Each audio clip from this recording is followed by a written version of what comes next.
প্রকল্প গ্রহণের দাবিতে আজকের ছাত্র জনতার সমাবেশে এ পর্যায়ে বক্তব্য নিয়ে আসছেন আজকে ছাত্র জনতার সমাবেশের আহ্বায়ক জামালউদ্দিন মোহাম্মদ খালেদ।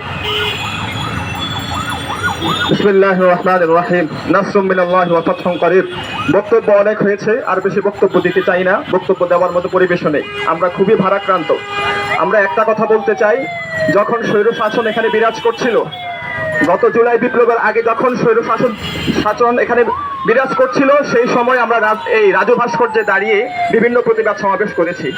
আজকে আমাদের স্বাধীনতা অর্জনের পর ভারত যদি আমাদের উপর এই ধরনের কোনো কিছু আগ্রাসন চালাতে চায়, তার বিরুদ্ধে আমরা তার চেয়েও আরো বড় প্রতিবাদ করতে পারবে ইনশাআল্লাহ।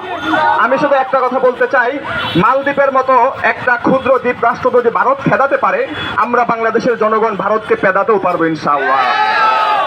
আমরা বেশি কথা বলতে চাই না। ভারতের সাথে তার কোনো প্রতিবেশী রাষ্ট্রের সম্পর্ক ভালো নেই, সুতরাং ভারতের সাথে বন্ধুত্বের কোনো সম্পর্ক হতে পারে না। একটাই সম্পর্ক হতে পারে, প্রতিবেশীর ভারসাম্যপূর্ণ সম্পর্ক। আমরা আমাদের সরকারের কাছে এই আবেদন রাখবো, এবং সামনে থেকে যারা ভারতকে বন্ধু রাষ্ট্র বলবে তাদেরকেও আমরা বয়কট করবো ইনশাআল্লাহ। এই ভারত আমাদের বন্ধু রাষ্ট্র হতে পারে না। 1977 সাল থেকে 1996 সাল পর্যন্ত যতগুলো নদী চুক্তি হয়েছে, প্রত্যেকটাই আমাদের নতজানি রাষ্ট্রনীতি, নতজানি পররাষ্ট্রনীতি দেখা গিয়েছে।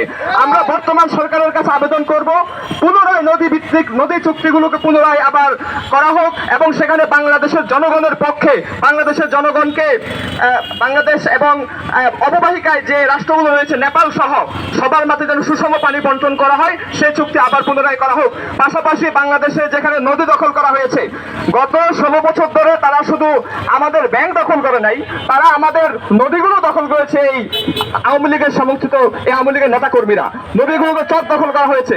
নদীগুলোর নাব্যতা ফিরিয়ে আনার জন্য সরকারের প্রতি আমরা অনুরোধ করব, অতি দ্রুত যেন প্রকল্প গ্রহণ করা হয়, এবং সাথে সাথে ফারাক্কা বাঁধ সহ যেসব বাঁধ খুলে দিয়ে আমাদের উপর পানি যুদ্ধ চাপিয়ে দেওয়া হচ্ছে, সেই বাঁধের বিপরীতে বাংলাদেশে যেন বাঁধ নির্মাণ করা হয়, সেই অনুরোধ আমরা সরকারের প্রতি করব। পাশাপাশি রাজনৈতিক দলগুলোর প্রতি আমরা উদাত্ত আহ্বান জানাবো, এই সময় শেষ, আর কোনো সুযোগ নেই। এখনই ভারতীয় হাই কমিশন ঘেরাওয়ের কর্মসূচি চাই। আমরা আপনাদের সাথে আছি।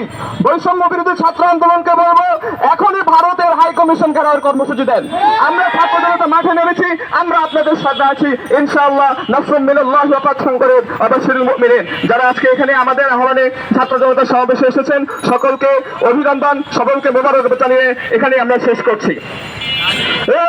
দিল্লি না ঢাকা, দিল্লি না ঢাকা, আপনার তোমায় মনে পড়ে বন্যায় যখন মানুষ মরে, আপনার তোমায় মনে পড়ে বন্যায় যখন মানুষ মরে।